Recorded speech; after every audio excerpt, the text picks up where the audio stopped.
Wie geht es dir? Guten Tag. Very good, thank you. How are you Excellent, thank doing? you. Thank you. Nice to see you again. So I understand you're based in Berlin. Yes, that's correct. Excellent. So beautiful part of the world. Germany is beautiful. You know, it's a fantastic country.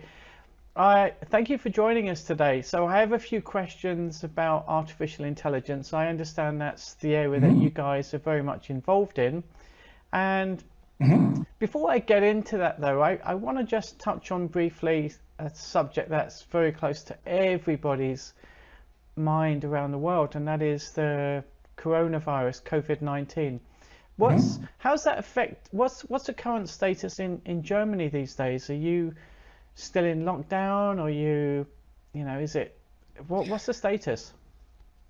Well, of course, we also experienced an intense lockdown, and nowadays life is fairly normal, back to normal. Of course, big soccer games or big events are not happening, but restaurants are open again. Um, Normal markets, shopping malls, you can go there, you can go outside, do your exercise, do your sports. This is all allowed again. Of course, there are some you have to wear a mask or you have to keep a distance. But despite that, life is slowly back to normal. Yes, indeed. That's good. I understand if we get some time, there may be a couple of interesting things that you have to share about, what you've spotted with coronavirus over there and in terms of some statistics. But let's get on. Yes. Let's get on firstly to the company because looking at your bio, Mhm. you're very much a technical person. You've worked at Siemens. Mhm. You've had lots of great experiences there. You've been a consultant. How did you come about setting up your own company? What's the story there, please? Well, it's quite an interesting story. So me and my co-founders, we never intended to do customer service software, but we experienced the problem of waiting on hold. My co-founder, he waited for 40 minutes on hold when we called our internet provider. And obviously the waiting music was just awful. And it was super frustrating. And so we decided that nobody else should suffer the same thing like he did, or we all did. And we founded this company together. So we started off by originally eliminating waiting on hold for customers. And then we expanded the MVP product, automating like the whole process of waiting on hold way smarter. Like we added on some AI features, we expanded our product line, and we also included some customer self-service tools in the software to have like a comprehensive enterprise offering. So the thing is, we originally started with a typical user innovation. We faced a problem. We wanted to build a product for us as a consumer, and then moved on to the enterprise software market. And of course, there we had to strike a balance. Enterprises, they want to deliver great customer service, but also have to maintain the costs. And this is also where we found out that our software and nowadays the AI components of our software can really help enterprise companies to hit their goals better in customer service. Interesting. So, what was your job just before you threw that all in and started working in your own company? What were you doing? So before that, I had some positions with Siemens. I was in India. I was in China. In India, I was in the R&D department, and in China, I was in the. We created a new product line, especially for the Southeast Asian market, which was quite interesting. And my background is in engineering, mechanical engineering and business. I studied in the city of Aachen, that is quite lovely, as well as in Beijing. So I come from the technical side, but not particularly software development. Interesting. Well, congratulations on making that transition from working from a big organization like Siemens, a very big global brand, and jumping ship and taking the risk and setting up your own company. So well done on that, my friend. That's really good to hear. So talking a little bit about technology, contact centers, you mentioned some of the problems like waiting in the queue. So what do your technology solutions do for contact centers these days? What can you help people with? Yeah. So what we basically help enterprise customers with is to use our AI and improve and transform their customer experience. So when customer service centers are flooded with customer inquiries, they are often unable to handle them all. It's just too much, and they all come at a certain peak. We recognize the patterns. We have statistical data from billions of data points, and basically predict when is the best time to route them to which agent and at what time. Along this, we give additional information, what the reason of their call is, why they call. Maybe we can solve their problem already with a voice bot, and we put it all in a very comprehensive solution to basically, we call it peak management of customer service calls. So your technology is built around artificial intelligence, machine learning, all that good stuff that we hear about these days. When you go and talk to an organization and you start talking about artificial intelligence, what do you hear people say? How do people respond? Do they understand what artificial intelligence is, or do they have misconceptions? People have, illusions of robots, and what sort of things do you come across? So first of all, in our whole industry, there's a lot of marketing in regard to AI. So it's a marketing word, and also the customer wants to hear it. So they want to try AI solutions and big data solutions. They're really interested in this area. But what we often see is that they expect something very fast and easy to implement. And for us, it's really about understanding the problem and delivering a personalized experience. So we see particular problems where AI can help, but what we also see is that it's often that companies want to try AI solutions without being really clear about the underlying problems they want to solve. So sometimes they're looking for a solution based on AI first, then looking at a particular problem. And I think this is something that is really good to know always when you apply an AI solution, what is really the problem there. I often link it to the typical SaaS development in the 90s, where it was a great selling point to have a SaaS offering. And this was the whole selling point. And now often the whole selling point is we have an AI solution. But in future, and it's a more common, like the technologies are in the market and they are available, I think the more the AI technologies are on the market, companies will think more about the solution and the problem they want to solve with AI. And there the AI is just a great tool to do something great and stop buying the technology itself like they're maybe doing today. That's interesting. It's a very interesting way that you described one of the problems out there where people think they hear a bit of technology. Like, we saw it in the years gone by with CRM as well. Everybody said, oh, we've got to have some CRM, but they didn't understand really what they were trying to achieve and how to deploy CRM, and the same with VoIP. All the new technologies that come out. So it's interesting that you see this misconception about AI, and a lot of it relies on data. You mentioned data. Can you explain more about what sort of data people need to collect to make it a really useful product or really useful business tool, AI? I think before you collect the data, you need the expertise.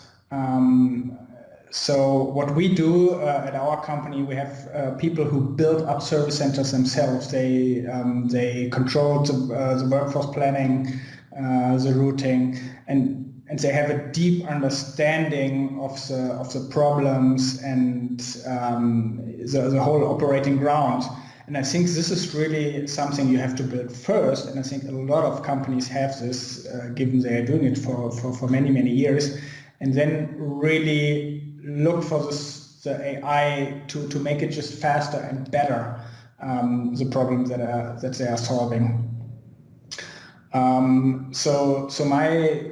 I think there's a misconception that the AI has to be fast and easy and super powerful, when very often you have a lot of knowledge in the company and you can just use AI, get data. It doesn't have to be a lot of data, though, and make it easier to interpret them. I think often you don't need millions and millions of data points to see and get a value out of it. So it really has to be smart. You have to understand the business and interpret the data in the right way, and then it doesn't have to be too much of data. Right.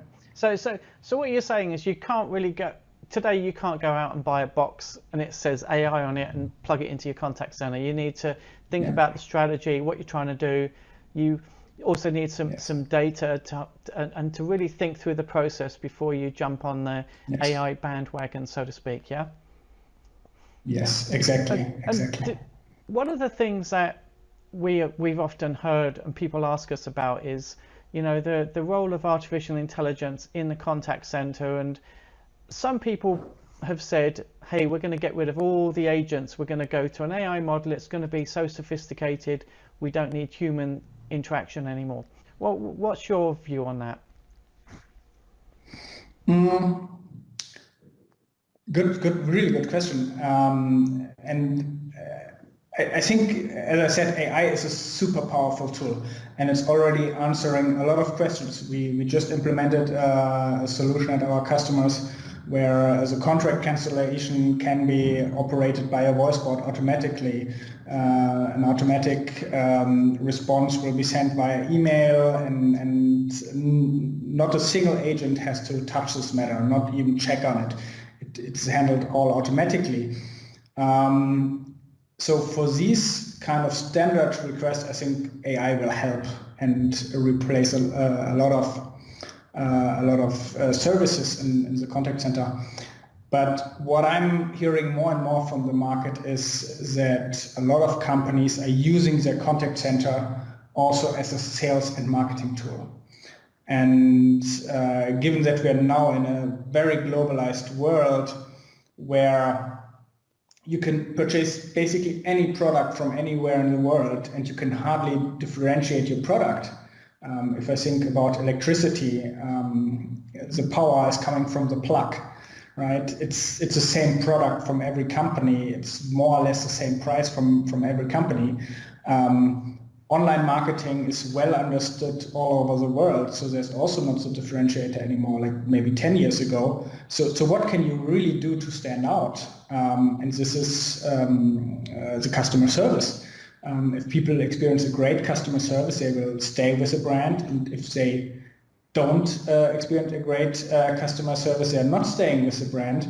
And given you have in the customer service the opportunity of a one-on-one, very sophisticated, detailed conversation with a person who can interpret, ask questions, gives this information to product management or marketing and so on and so on. If you would completely miss out this opportunity, I think you will lose a lot of revenue in future. So I think there will always be place for the human interaction in the customer service space. Absolutely. And for a company, if I'm say a technology director working in a contact center, and my head of customer services comes to me and says, hey, look, we need to reduce costs. We've been told there's this fantastic solution out there called artificial intelligence. Can you look at it, and see what's out there? What steps or advice would you give to that technology director in terms of how to go about looking at how AI can benefit the contact center? Are there some steps that you'd suggest? Start here, and then you define this, or what would you do? So I would start with obvious things, right? So a typical self-service system is a good thing. A chatbot is a great thing if it applies to your customers. We also just added a very simple chatbot to our website to direct customers to the right source of information. I would say a smoother omnichannel experience is also something that is is on the market but not implemented at all customer side. I also hear quite often that the workforce management is made very manually with an Excel spreadsheet. So there are a lot of these steps that are basically there and technology ready, and where you have a very wide variety of providers of solutions that you can implement and improve little steps. What I personally see is, and this is a big problem also before COVID, is a high churn rate among agents. And I think this is really a huge cost factor, finding the right agents. We hear it from a lot of our customers that they're not having enough staff. They're looking for agents, they don't find them. And if they find them, they're not staying very long. And I think this problem really has to do that obviously customer service also get a lot of complaints. There are some customers who are just downright malicious, and this is really a stress situation.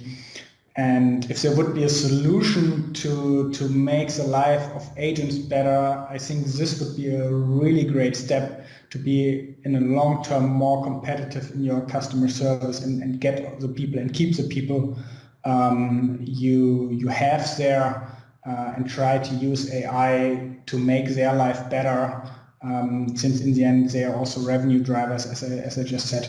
And this will hopefully help to grow your business. So talking about attitudes and customer service and that, you touched on early on, or we touched on early on about COVID-19. What sort of information, or have you got anything you can share about what you may have noticed about, maybe people's attitudes or differences to do with the pandemic? Yes, so basically we analyzed call volume over time and the change in patterns pre-COVID and post-COVID. And what we saw, and this was really a surprise for me, is that for most contact centers, call volume was fairly consistent.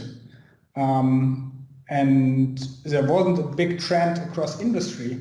So I'm just looking at a few data points, and we have customers in the insurance sector. Some insurance companies had a little bit less traffic, some had a little bit more traffic, but still in the normal range that you would see across the different weeks and seasons in the contact center.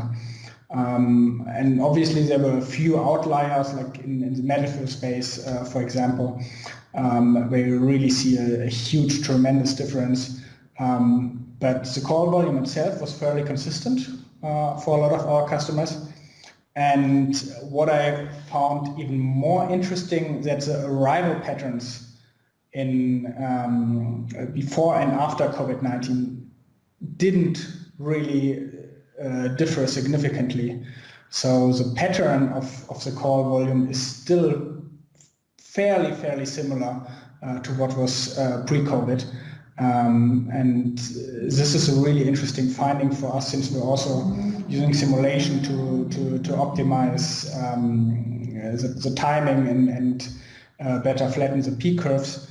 And this I found personally really amazing, because I expected a way bigger difference than we actually found in the data. So what conclusions did you draw from looking at the data pre and post COVID? So for me, the interesting thing is that also during such an extreme situation, call volumes and patterns are fairly predictable. So especially for the patterns, that helps you to plan over the day, to schedule your workforce better. This is really a great thing to know if you can rely on the typical pattern, even during such a pandemic, for your planning, for keeping your staff available for calls or switch them to email. So you don't have to plan for immediate reaction if something like this happens. You can go on quite a lot with the processes you have in place and the planning you have in place. So your planning can be fairly consistent even during such a pandemic. Interesting. So, but as you said, there were certain sectors where maybe there was some increase in activity. You know, healthcare, pharmaceuticals, maybe online shopping. Yes. But in a lot of cases, you're saying there was still that consistency. So it's where you can use technology to help drive customer service. Interesting. Yes. So for insurance, energy, fairly consistent. Software, media, it was also fairly consistent. So this was really interesting to experience. Of course, the typical medical, retail were the very big outliers. Transportation, in some degree, more in the pattern than in the call volume. Since obviously the transportation sector declined, but people still called with their issues, and this ended up being fairly stable over the time. Of course, there were a few days that were quite different, but it were really independent days or independent time frames that really had a strong impact. Was this data collected from just German companies? Yeah, these were German companies. So, no, actually German, Austrian, Swiss companies. So the whole German-speaking countries. Okay, so that countries, DAC country. Okay, so does that? I guess it's kind of interesting because you guys faced a lockdown as well, so everybody was suddenly working from home for a period of time when COVID first hit, and you had that work from home order, yeah? So I guess in some ways it tells me that Germans are still dedicated to still going to do the same amount of work when they're working from home as when they're in the office. They're not going to suddenly change all their patterns and do things. There's a certain amount of reliability, I would say. Yes, definitely. And what was very interesting that I heard from one of my team members who have been working for the big BPOs in advance that are around the region of Berlin, that a lot of their former colleagues and team leaders, they said it worked very well and they were actually more productive in the home office, which is, at least for Germany, quite a new thing for contact centers to operate in the home office, especially at the big BPOs. So this is definitely having a significant impact over the long term. That home office will be more common in contact centers, definitely. And this maybe hopefully will also tap in the issue I addressed, that life as a customer service employee can be quite stressful, and if you have a little bit more flexibility in working from home, I think this is a big improvement for a lot of people's Absolutely. job. We're hearing similar stories all around the world when we're talking to people. It's surprising how this pandemic has had some upsides in some ways. You know, there's a lot of downsides with it, but the upside is I think we're all communicating a lot more face-to-face communication, like you and I are talking on video now.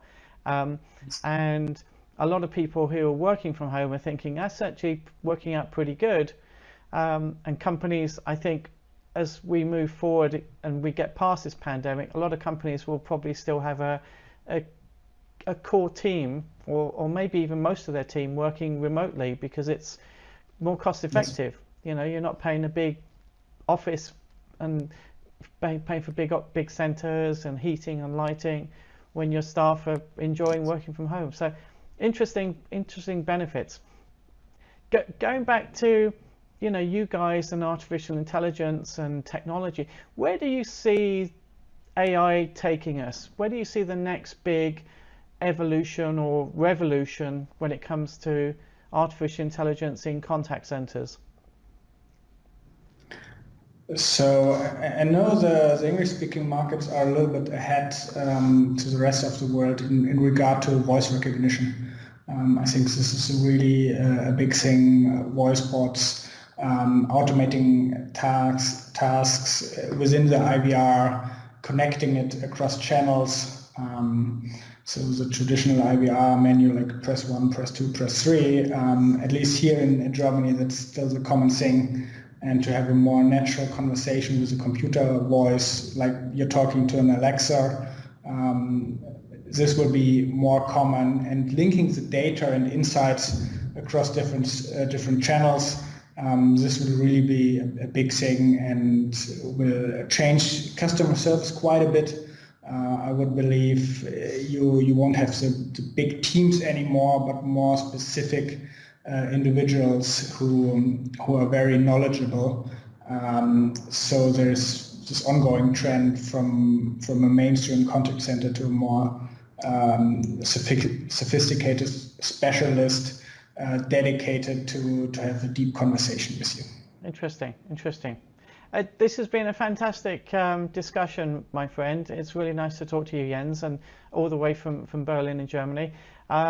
I want to thank you for your time. Is there any other last comments that you've got before we finish today?